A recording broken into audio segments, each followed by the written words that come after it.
Greetings everyone, my name is Greg. In this video, I am going to talk about two different types of the same bullshit. It is just a matter of when this is being told. The first is, I think, rather old because it's used on a record. The other is more new age bullshit. However, both of these are absolute bullshit, and I will explain why very shortly. But first, I want you to see.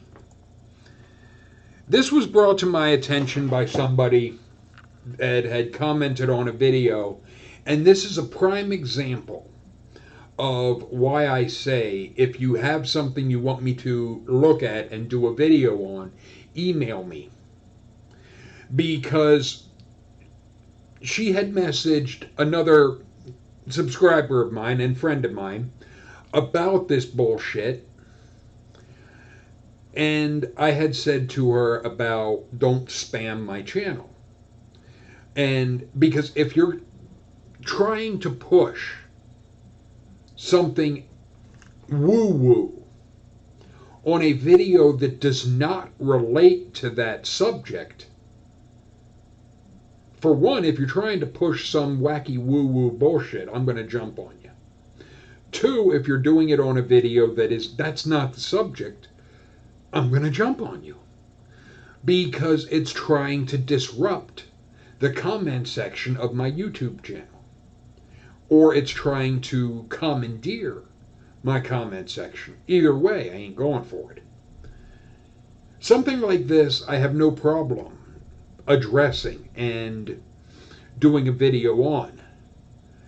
But basically, I don't want somebody to take when I say I'll look into it as that means that they can run their mouth about it and do all the pitching and spamming that they want about this subject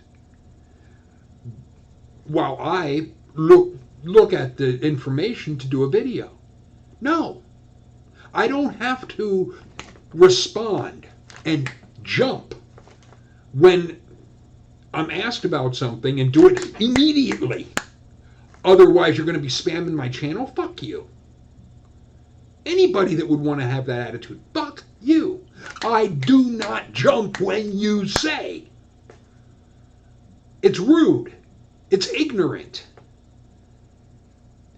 That's why I say email me. Because I don't want to have shit like this happen. The thing is, I had watched this whole 20 minutes on this before, and I had things going through my head as I was listening to this. But I was able to do a refuting this right off the top of my head, right after hearing this bullshit. Because I had listened to another video that he had done where he talked about the bullshit of the New Testament and Jesus and mentioned John 1. And what that tells me is his clear ignorance regarding the aspect of John 1 does not relate to Genesis. It simply doesn't. The Christian ideas, they're trying to commandeer the Old Testament, to try and commandeer Judaism to being how they want.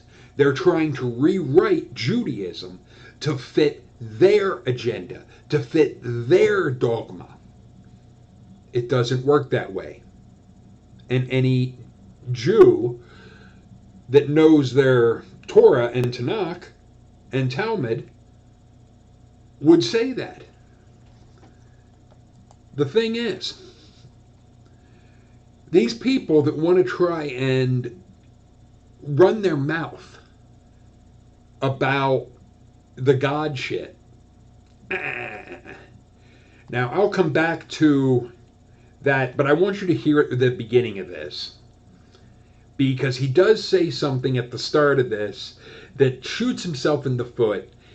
He's just not bright enough to realize it, and none of the people that buy into this wacky woo-woo bullshit picked up on it. First, there's this. The purpose of this record is to show you how to use your imagination to achieve your every desire.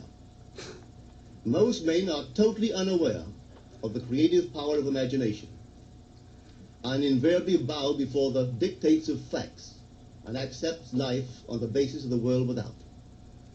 But when you discover this creative power within yourself, you will boldly assert the supremacy of imagination and put all things in subjection to it. When the man speaks of God in man, he is totally unaware that this power called God in man is man's imagination. This is the creative power in man. Did you catch that? Let's back that up a little bit so you can hear that again. Of God in man, he is totally unaware that this power called God in man is man's imagination. This is the creative power in man. He's making, and he's saying quite clearly, the idea of God is in your head. It is your own imagination. Let's one more time. I want you to catch this and really let this sink in, because it undermines everything that he's trying to sell. The world without. But when you discover this creative power within yourself, you will boldly assert the supremacy of imagination and put all things in subjection to it. When the man speaks of God in man, he is totally unaware that this power called God in man is man's imagination. This is the creative power in man. And this is absolute bullshit.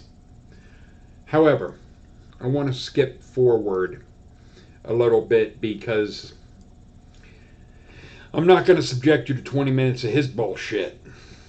Only this time she had realized her objective. Now this whole record is technique. I want to show you today how to put your wonderful imagination right into the feeling of your wish fulfilled, and let it remain there and fall asleep in that state.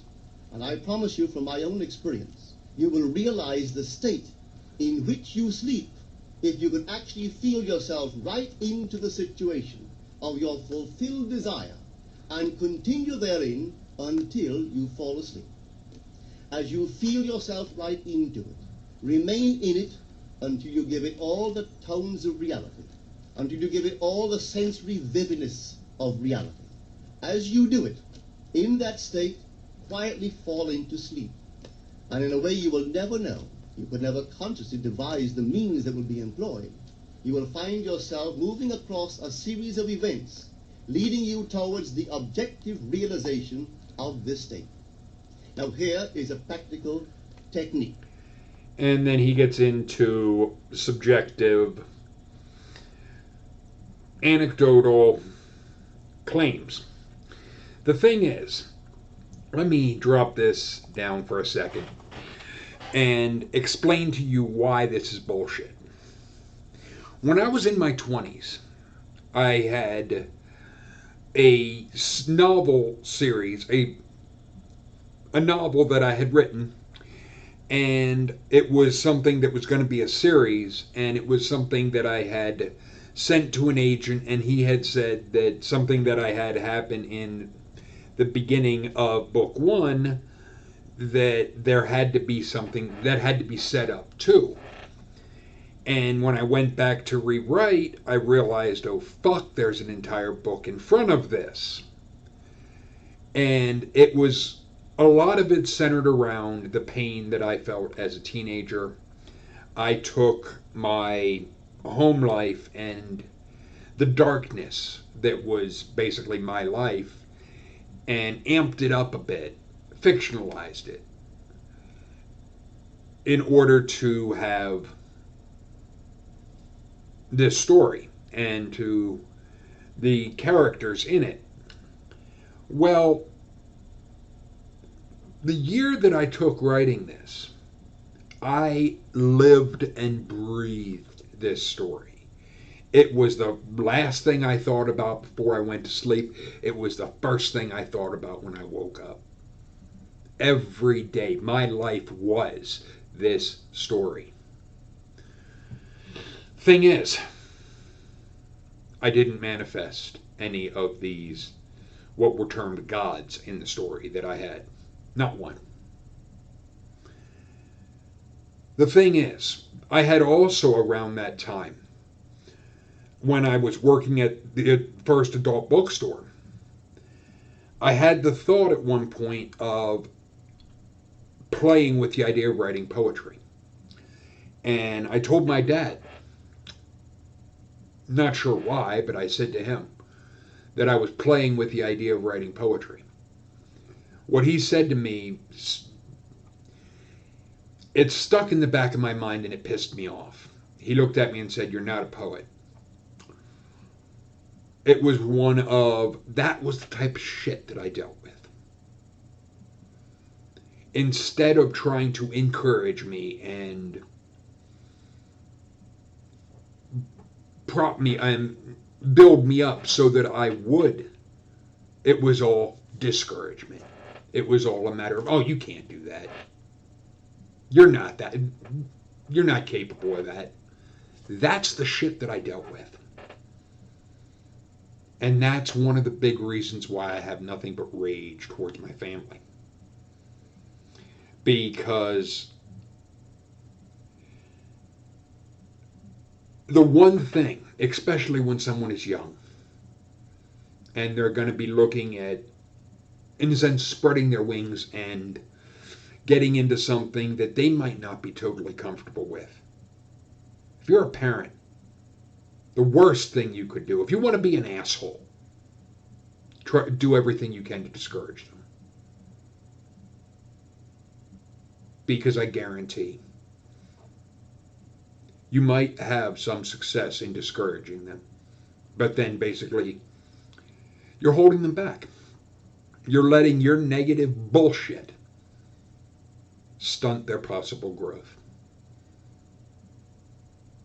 It's one of, yes, there are some that can take the defiant, "I'll show you" attitude, which is what I did with the poetry. Because that night that he said that, I was out in the garage and I was listening to Danzig and other heavy metal and basically getting myself in the frame of mind. And I had the thought of, I didn't think at the time of writing any type of, to use the Wiccan term of a spell, magic. But it turned into a protection spell. And it was something that, when I wrote it, about halfway through I had thought about stopping, but there was something in the back of my mind, it was no. And then the rest of it came.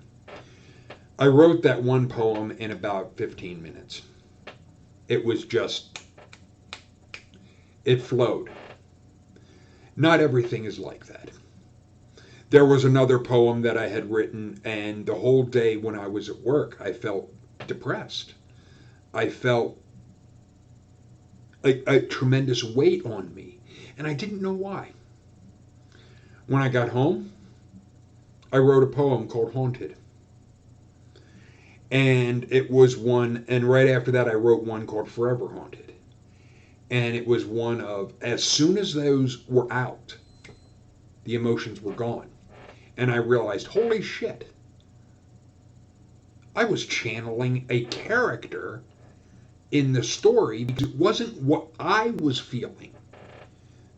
The emotions that I was feeling weren't mine. It was the character that was in my head. I was so in tune with that character, I felt his pain. I felt the emptiness and everything that was embodying the situation that he was in. The thing is, when I wrote, I took it way more vivid than he is even describing. the thing is, it did not bring about any of the shit. Nothing magical happened in my life as a result of the writing that I've done. The thing is that if this bullshit that he's talking about would work, every writer would be manifesting in reality the stories that they have spent basically 6 months to a year of their life. Eat, breathe, sleep that story. Stephen King, as far as I know, at no time materialized a shape-shifting clown. At no time a possessed car named Christine, and so on. They were stories. It was imagination. Yes, it can be entertaining to see the end product of it, like It and Christine, to name two examples. It doesn't mean that they're going to come into reality and exist. It is ignorant as hell to act like it would. What this also correlates with is where Christians say about the God answers prayer in one of three ways: yes, no, and wait. If you get what you want, it was yes. If you don't get what you want, it was no or wait. Well, you can get the same goddamn results with a jug of fucking milk. Anything you want, ask the jug of milk. It might take you a week, it might take you a month, it might take you a year. Keep asking the jug of milk. If it happens, the jug of milk said yes. If it doesn't happen, the jug of milk said no, or it said wait. Keep doing it. And that's the bullshit that he's selling. Of course, a con artist will never come right out and say, this is bullshit. They will try and give life to the bullshit ideas that they're selling, because that's how they sell you the snake oil. If a con artist would say, I'm gonna con you, you wouldn't buy into their con. But if they try and make it seem like they're totally sincere, there will be some gullible people that buy into the con. And I'll have this video in the description bar below that you can see and check out all this bullshit. But if you have 20 minutes you want to waste, another one is this guy. I liked this guy initially because this is a new age type of bullshit. And this is slick. I don't consider this guy all that slick. However, this one, he's slick. He's got this down. And he's got a lot of people buying into the bullshit. But check this out. As has been often said, you are shifting your frequencies from one reality level to another, and this is so. But you are always shifting. You are shifting now. It is a natural thing that you do. You don't have to wait to shift. You've been shifting. You've been shifting all your lives. This is the way motion is created. This is what happens when you create the illusion of movement. The only way to create the illusion of movement is to actually shift from parallel reality to parallel reality that's slightly different than the reality you were in before. So you're shifting now, you're shifting now, you're shifting now, you're shifting now, you're shifting now. Through constantly shifting parallel realities. The idea is that you don't notice this so much because each new reality you shift to is very similar to the one you were existing in before. I want to pause him right there and mention something that is a disturbing little thought regarding this. You're constantly shifting. That's how movement is created. I want to preface this with this thought is extremely disturbing, but it will put into graphic reality just how offensive this idea really is. The idea that movement is created by shifting realities. Sounds good. Sounds interesting. It's entirely unprovable. However, think about it like a raped woman. A woman that is being raped. By one person, or even gang raped. Movement is shifting realities. How many fucking realities is she being gang raped? How many fucking realities is the same child being molested? Are you fucking kidding me? How many different realities is the wife being beaten? Or the child being beaten? Or the person being tortured? How many fucking realities are there for this shit? And there's no difference? They're fucking identical? This is where it gets goddamn disturbing. Because this type of idea means there would be thousands, if not millions, or billions of the same goddamn reality. Where a woman is being abused, or a child, or a person is being tortured. Because movement creates a shift to a different reality.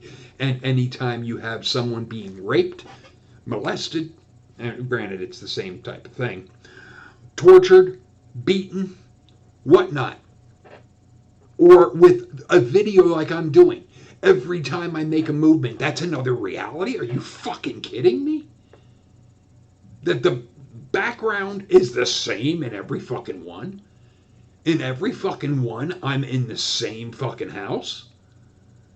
Living the same fucking life? It's obnoxiously stupid. It takes, and it also runs with this idea that every choice you can make creates another reality, that in some reality that you made a different choice. The multiverse idea I find interesting, but when you really look at it in the whole, it becomes one of not viable because of just how, in a sense, how many realities would have to be a fucking mirror of each other, which means they would be redundant. Excessively redundant. But I'm going to let him continue this because he's slick. The idea of noticing the change is to create there to be a bigger difference between the parallel reality you shift to and the one that you were in before. That's when you know you're shifting. That's when you reveal to yourselves that you're always constantly shifting, and that learning to shift is not something you have to do. You do it automatically. You do it by your own second nature. It is natural to you to shift. This is the nature of how reality works. This is the nature of how change exists. So the question is not, can you shift? The question is, what will you shift to? And how different will you allow the shift to be based on your definitions and your belief systems of what you believe is possible for you? And this is why it is of paramount importance, as has been said this day, for you to really focus on the idea of the frequency, the vibrational frequency, the state of being that you prefer your reality to be, and thus then understand, based on what we have just said about shifting to parallel Earth realities, that when you change the vibration of your being, it's not that you change the world. It's that you take yourself, you shift yourself to a parallel Earth already existing on the vibratory level you have created within yourself. So it's not about having to force anyone else to change. It's only about you changing and taking yourself to whatever reality, whatever parallel Earth is representative of the vibrational frequency you have created within your own state of being. And thus then find yourself surrounded by other beings who already populate that world, but are already more representative of the vibrational frequency you have created yourself to shift to. Is this making some sense to you? No. It is absolutely absurd. Because this is borderline, and I must say borderline, if not really fucking close, to solipsism. The idea that the only one in your reality is you. That is damn near solipsism. That nothing exists but you. It is a self-centered bit of bullshit that only a total idiot would buy into. And this idea that if you change, and it is made and it is pitched to being, this is all about the change you're making in yourself. And what this also centers around is, and the other one does as well, is if you get what you want, it really comes back to self-fulfilling prophecy. That you set something in your mind that you want to have this particular outcome. And then you brainstorm and you keep working on it and thinking about it. And then without even being aware you're doing it, you will make the decisions and do the things in your life to bring about what you have been fantasizing about. In that regard, yes, it can work, but it is no different than the power of positive thinking. And the problem with the power of positive thinking is you have to think about it. It's not something that is going, and yes, a person can be getting to where thinking positive and all of that is natural, that it's instinct, that it's what they go to as a, without thinking. They can condition or program themselves to thinking in a positive way instead of negative. And by the same token, somebody can condition themselves and so forth, and a lot do, to taking a more pessimistic approach. The thing is, that is a matter of how you are programming yourself. And this does tie into the video that I'm going to be doing very soon on brainwashing. And because that is one that I've looked into, and it's something that I just don't want to jump into, because I want to make sure that I'm getting everything for you guys and having all of my thoughts on it just right. But this character, his real name is Darylenka. Supposedly, at least the spiel that is given is he's channeling some extraterrestrial called Bashar. This whole notion of shifting realities, I had jokingly, when I was listening to more of this guy, because when I first came across him, it is so new age and it is so slick. It can suck you in. It can have you being, this is possible.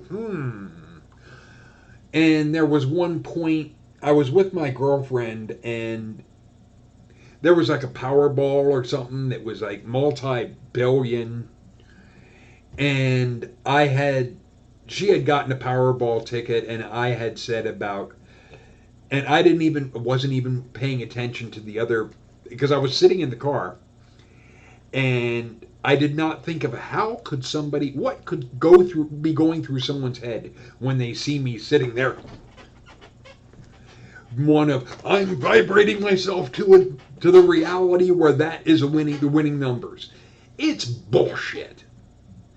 And I knew when I was doing that shit, I was making fun of it. I knew I was doing that.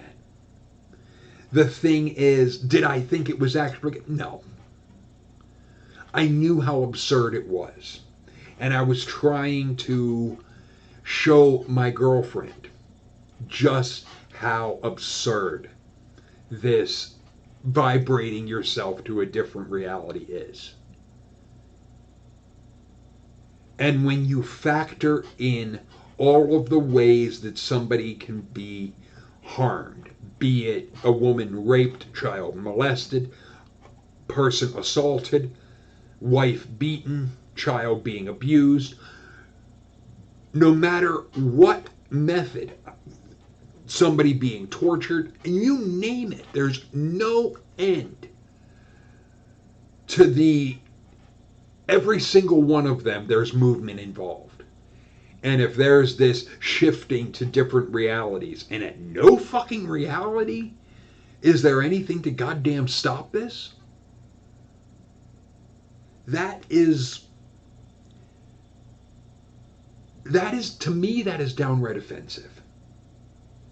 And this idea that when you shift to a different reality, that you'll be around others of the same reality, then how come in these stupid comment sections, and I've had it where I've argued with dumb fucks that buy into this. The thing is, if all of these clowns that buy into this and great info, bullshit, but look at their name. Their bias to buying into this bullshit. The thing is, these people will defend this horse shit endlessly. The thing is, if they're shifting to a different reality where others are like them, how come I can see their comments? How come I can comment on their bullshit and point out, this is a crock of shit. This does not work. This is all mental masturbation. If they've shifted to a different fucking reality, how come I can fucking see them? How come, and this is beautiful, this is bullshit. And it is utterly offensive when you think of it in the grand scheme of things. Basically, for these people, they're looking at it from the narrow view of their bullshit, of what suits them. They don't look at it from the aspect of, what about a woman that's being raped? How many different realities is that happening? Or a child molested? And so on. How many different realities? How many different universes, parallel worlds, is the same goddamn shit happening? And these people apparently don't give a flying fuck about that, because it's not happening to them. It's not happening in their little circle, in their little world. So to them it doesn't exist. And that goes back to the solipsism idea. That this centers around the only one in your universe is you. Which is horseshit. There are so many problems with that as well. Because that shows, and people that embrace that will have a complete disregard for anybody else. I don't know if that can cause someone to be a sociopath. I'm kind of on the fence with that, because I think a sociopath is more born, not made, but I could be wrong about that. I'm not a neurologist or anything of that. But I think since it deals with chemical imbalance in the brain and so forth, that would center around someone is born a sociopath, not so much made. But this self-centeredness of you're the only one in your reality can lead into something that would very closely mirror, if not be a sociopath, it would very closely mirror the effects and behaviors and mindset of it. And in that, I see this as extremely dangerous. But I will have both videos linked in the description bar below, that you can check out both in their entirety. But feel free to leave your thoughts and comments on this, because I would be curious what you think regarding these two subjects. But I can tell you, from the aspect of the Bible, with that one, absolutely not. It doesn't work. It's a house of cards. It is going by the same narrow view of standard, typical Christianity. But feel free to leave your thoughts and comments in the comment section below. Later, people.